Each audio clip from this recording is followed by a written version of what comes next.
My name's Steven, but I go by Devo, and I'm gonna present to you my environmental justice case study project over Cancer Alley, and I'm basically gonna sum up the background history on it and follow up with all the different perspectives, such as the business perspective, local, federal, and state governments, and the citizens' perspective. Alright, I'm gonna go over the background history in this issue. Cancer Alley is an 85-mile long stretch along the Mississippi River in Louisiana, so it's a relatively small area. The area contains around 200 fossil fuel and petrochemicals production plants, so there's a lot of industries to pack into one small area. This is going to cause issues, as you'll see later in the slideshow. These plants cause a high concentration of air, water, and soil pollution in the area. This poses a huge health risk to the citizens.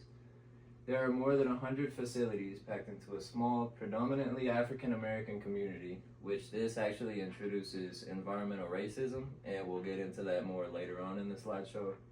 And then at the bottom you see Human Rights Watch. That is the website that I got most of my information from to provide for the background, and let's move along. Okay. Why is this an environmental justice issue? So there are many reasons why Cancer Alley is considered an environmental justice issue. For one, it is based in a predominantly black and low-income community, and like I said before, this causes the issue to be considered environmental racism. And the people who suffer the most from the issue are the same people who have the least amount of power and resources to fight against it. So this causes problems among the businesses and citizens within the community, so it's a pretty hard situation to deal with. They can't seem to come to agreements, so we'll also get more into those perspectives in a little bit. And then, alright, so these people who are suffering from health issues and higher rates of cancer are not having as much power as all the businesses and industries in the area. So it's kind of hard for them to fight against it, and they're kind of stuck with the bad end of the stick here. Okay, why did I select this case study? So this case study to this day continues to have a big impact on the environment, and there are many reasons I would like to share on why I picked this case study. So first, it shows real world impacts on people. There are many people dealing with health issues and heavy long-term pollution in the place where they live. And it also shows us that the treatment of certain groups of people is unfair, and it's mostly low-income people and African Americans, and they don't get the same protection that wealthier areas would receive. And they can't really just get up and leave, so they're kind of stuck there. The issue is still ongoing to this day, so there are still new plants being proposed to the area while people are still fighting for transparency and clear air. This case motivates action to be taken, so when you study this case, it becomes more natural for a person to care and want to actually make a change. So the case studies should influence awareness and possibly even solutions to the issue in the future. Alright, so the first perspective we're going to go over is the government perspective. So for the government, there will be three different kinds of perspectives, and these will come from the local, state, and federal governments. So from the perspective of a local government, Cancer Alley is a complicated issue. They have to find balance between economic growth and the health of the community. The petrochemical industry brings jobs and business investment, which are things that these small towns tend to really rely on, but at the same time, these local governments know that their residents are worried about air quality, cancer rates, and impact among families, so they kind of have to work to fight against that too. And for state government, it is relatively close to the same situation as the local government. Louisiana relies heavily on the petrochemical industry, which often pressures these state agencies to approve of permits. The state leaders worry that strict rules could possibly push companies out to other states, but also realize that ignoring the health issues could lead to long-term harm and being mistrusted. And then for the federal government, it shows us that Cancer Alley is a sign that the national environmental laws are not protecting everyone equally. The federal view of this issue highlights the need for more fair enforcement and stronger protection over these communities, especially when the local and state governments have yet to completely address the issue. So for the local government, obviously they want to keep building these industries and promoting economic growth, making money, but they also have to worry about the health of their citizens, but they really still haven't done anything to enforce this yet, so the issue is still ongoing. From the state government's perspective, I mean, it's really the same thing. They're scared to push their companies and industries out of the state by enforcing more about it, but if they ignore the health issues and ignore the citizens' needs, then they could also push them out and be mistrusted in the future. Alright, so the local and state governments obviously have recognized the issue, but they still haven't really done much about it, so the federal government really needs to take action and promote these laws and primarily protect everyone more equally. But I mean, yeah, the local and state governments haven't really done much about it, but they definitely recognize it, so laws need to be enforced by the federal government.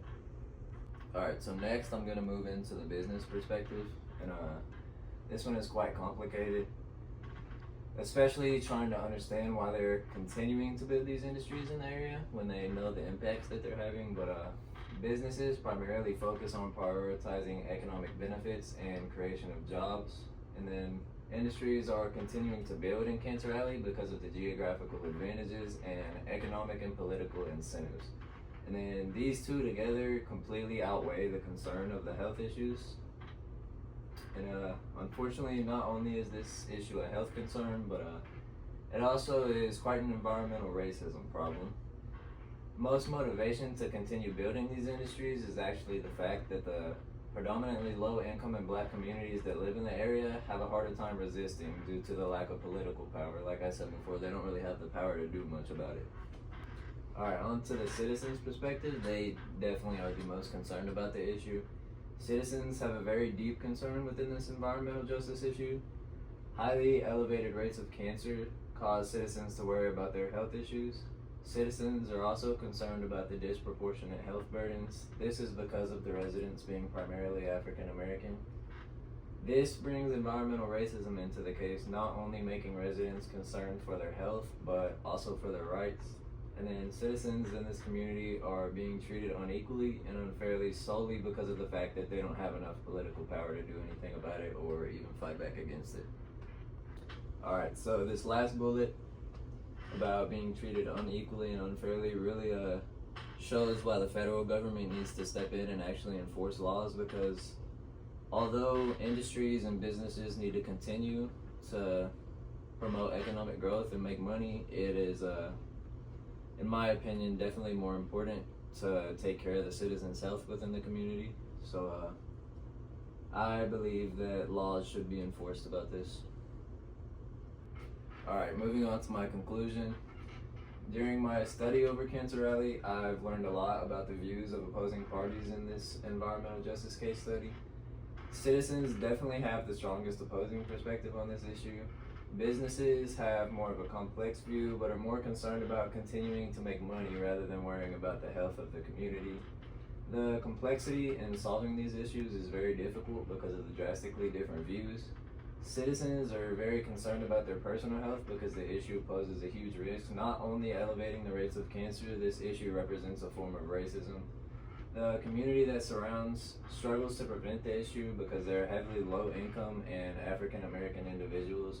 Resolving issues in this case would be extremely difficult and would take a very long period of time because of the heavy amount of disagreements that would be caused. So this shows us why Cancer Alley is still going on to this day. It's just very hard to get it figured out between the industries and the citizens because the standpoints on this are so drastically different.